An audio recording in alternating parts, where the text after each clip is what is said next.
और अब देखते हैं खबरें विस्तार से। मकान के बाहर बैठकर गांजा पी रहे युवकों को मना करने पर घर में घुसकर बुरी तरह से मारपीट कर सिर फोड़ने के मामले में केकड़ी शहर पुलिस ने एक बदमाश को गिरफ्तार किया है, जिसे न्यायालय ने जेल भेजने के आदेश दिए हैं। हेड कांस्टेबल रामगोपाल ने बताया कि भट्टा कॉलोनी निवासी मोहम्मद जावेद ने शहर थाने में मुकदमा दर्ज करवाते हुए बताया कि उसके मकान के पीछे गली में असामाजिक तत्व शोर शराबा व गाली गलौज कर रहे थे तथा गांजे की सिगरेट पी रहे थे, जिस पर प्रार्थी ने उनको जाकर उलाना दिया और कहा कि रोज रात को गांजा पीकर शोर शराबा करते हो और गेट खटखटाकर भाग जाते हो। तो मुलजिम बंटी पठान पुत्र बाबू पठान व हसन अंसारी पुत्र रईस अंसारी ने रात्रि में उसके घर में घुसकर आते ही गाली गलौज शुरू कर दी। वह बंटी पठान व हसन अंसारी ने हाथ में पहने कड़े को खोलकर सिर में मारी, जिससे प्रार्थी के सिर में चोटें आई। इस दौरान प्रार्थी का भाई अब्दुल हमीद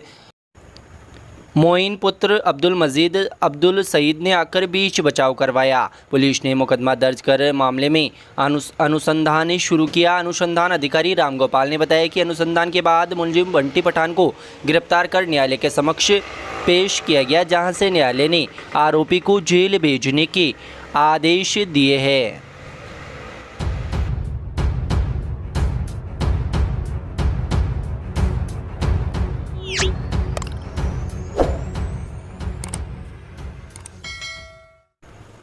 सांवर में भारतीय किसान संघ तहसील शाखा के बैनर तले मंगलवार को किसानों ने जिला कलेक्टर के नाम उपखंड अधिकारी छत्रपाल चौधरी को ज्ञापन सौंपकर वर्ष 2022 की खरीफ फसलों का आदान अनुदान दिलाने की मांग की है। इस दौरान किसानों ने सांवर उपखंड कार्यालय के बाहर विरोध प्रदर्शन किया। किसानों ने जिला कलेक्टर को सौंपे गए ज्ञापन में बताया कि सांवर तहसील क्षेत्र के किसानों की वर्ष 2022 में खरीफ फसल पूरी तरह से खराब हो गई थी। सांवर तहसील क्षेत्र में खरीफ की फसलों में 50% से अधिक नुकसान हुआ था। फसलों की खराबी के चलते किसानों को आर्थिक नुकसान उठाना पड़ा था।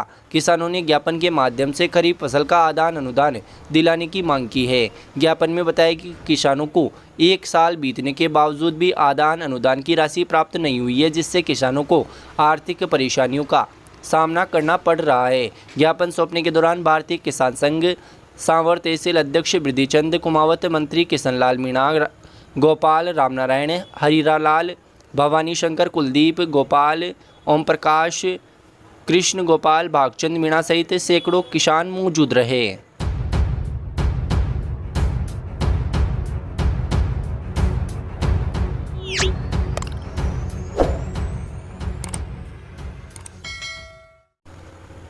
देवगांव गेट के पास विद्यासागर मार्ग पर स्थित चंद्र प्रभु चैतालय में आयोजित धर्म सभा को धर्मोपदेश देते हुए मुनि सुश्रुत सागर महाराज ने कहा कि गुरुजनों के वचन मोह रूपी अंधकार को नष्ट करने वाले हैं। संसारी जीव मोह के कारण इस संसार में निरंतर भटक रहा है। जीव मोह को नष्ट करके भगवान के समान अनंत सुख को प्राप्त कर सकता है।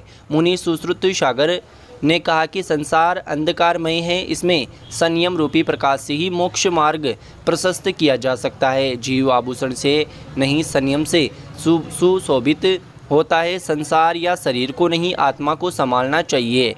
जीव आभूषण से नहीं संयम से सुशोभित होता है। जीव की अज्ञान अवस्था से होने वाले संसारी संकल्प विकल्प ही जीवन में अस्थिरता उत्पन्न करते हैं। ये ही सुख दुख के कारण है। आत्मा के अनंत गुण सदाकाल आत्मा में ही रहते हैं, आत्मा से कभी भी बाहर नहीं जाते। प्रत्येक जीव स्वतंत्र है, लेकिन कर्मों की बेड़ियों से जकड़ा हुआ है। कर्म अनादिकाल में से लगे हुए हैं, बस कर्मों को हमें ही काटना है। जो आज भगवान बने हैं वो भी पुरुषार्थ के बल से ही बने हैं। सच्चे पुरुषार्थ से देव शास्त्र गुरु की उपासना आराधना करके जीव को संयमित करके पुण्य संचय किया जा सकता है। अशुभ पाप कार्यों से बचकर पुण्य संचय हेतु शुभ कार्य करने चाहिए। मुनि सुश्रुत सागर के प्रवचन से पहले आचार्य विद्यासागर महाराज व आचार्य सुनील सागर महाराज के चित्र अनावरण, दीप प्रज्वलन व मुनि सुश्रुत सागर महाराज के पाद प्रक्षालन का सौभाग्य मुकेश कुमार, अर्पित कुमार, निकांशु, अनियांश शाह परिवार को मिला।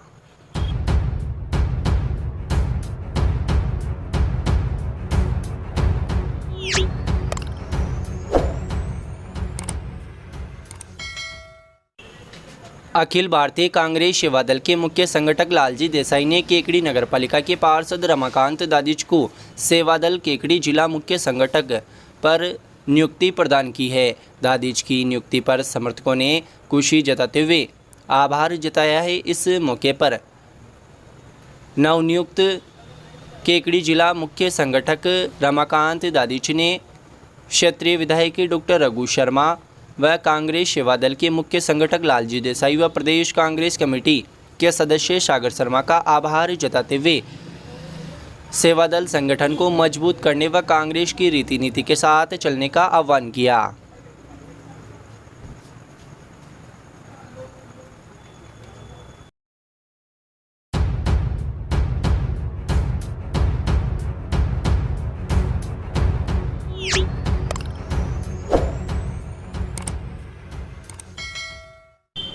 विश्व जनसंख्या दिवस पर university college of homeopathic Kekri के कम्युनिटी मेडिसिन विभाग द्वारा संगोष्ठी एवं जागरूकता कार्यक्रम का आयोजन किया गया।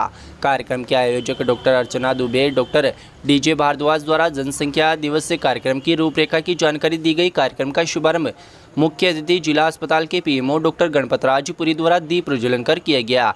इस मौके पर जिला अस्पताल के उपनियंत्रक डॉक्टर दुर्गेश रॉय ने सुख और समृद्धि के विकल्प के रूप में परिवार नियोजन विषय पर छात्रों का ज्ञानवर्धन किया। कार्यक्रम में विशिष्ट अतिथि डॉक्टर ब्रजेश गुप्ता ने जनसंख्या की वजह से संसाधनों पर पड़ते दबाव पर चर्चा की। मुख्य अतिथि डॉक्टर पुरी ने जनसंख्या नियंत्रण व शिक्षा के महत्व को समझाते हुए होम्योपैथिक महाविद्यालय के प्रयासों की सराहना की। कार्यक्रम में छात्र छात्राओं को विभिन्न गतिविधियों के लिए प्रोत्साहित पुरस्कार अतिथियों द्वारा वितरित किए गए। इस अवसर पर डॉक्टर राजेश कुमार मीणा, सहाचार्य एवं विभागाध्यक्ष होम्योपैथिक फार्मेसी विभाग doctor Aastha, doctor Devendra, doctor Swati, doctor Kanupriya द्वारा लिखित जनसंख्या और जन जागृति एवं मेरा जीवन मेरा पर्यावरण पुस्तिकाओं का विमोचन किया गया। कार्यक्रम के अंत में प्राचार्य डॉक्टर पुनीत आर शाह द्वारा सभी का धन्यवाद दिया गया। इस अवसर पर डॉक्टर मधुबाला राज्य के डॉक्टर राजेंद्र आचार्य, डॉक्टर रश्मि अग्रवाल, डॉक्टर संगीता जैन, डॉक्टर जुगनू अली, डॉक्टर दिशा, डॉक्टर नीता, डॉक्टर दान सिंह, डॉक्टर अंशुल, डॉक्टर भारत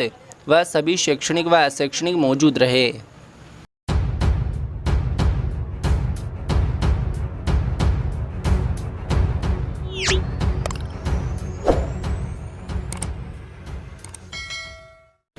निकटवर्ती कस्बे फूलिया कला में मंगलवार को बारिश के पानी के भरे गड्ढे में डूबने से 2 बालिकाओं की मौत हो गई। बालिकाओं की मौत के बाद पूरे कस्बे में शोक की लहर छा गई। फूलिया कला पुलिस ने ग्रामीणों की सहयोग से दोनों बालिकाओं के शवों को बाहर निकलवाकर चिकित्सालय में पोस्टमार्टम करवाकर शव परिजनों को सौंप दिया है। पुलिस के अनुसार धनोप तिराहे के पास फूलिया कला निवासी अनीता पुत्री रामप्रसाद नट व कोमल पुत्री रतनलाल नट बकरियां चराकर अपने घर लौट रही थी। रास्ते में धनोप तिराहे के समीप चरागाह में बने बारिश के पानी से भरे गड्ढे में एक बालिका का पैर फिसल गया, जिससे दूसरी बालिका ने हाथ पकड़कर बचाने का प्रयास किया। इसी दौरान दोनों बालिकाएं पानी में डूब गई। दोनों बालिकाओं के डूबने की सूचना पर पुलिस थाने पर ग्रामीणों ने इसकी जानकारी दी। पुलिस ने ग्रामीणों के सहयोग से शवों को बाहर निकलवाया व शवों को सामुदायिक स्वास्थ्य केंद्र पहुंचाया, जहां पोस्टमार्टम के बाद शव परिजनों को सौंप दिया। पुलिस मामले की जांच में जुटी हुई है।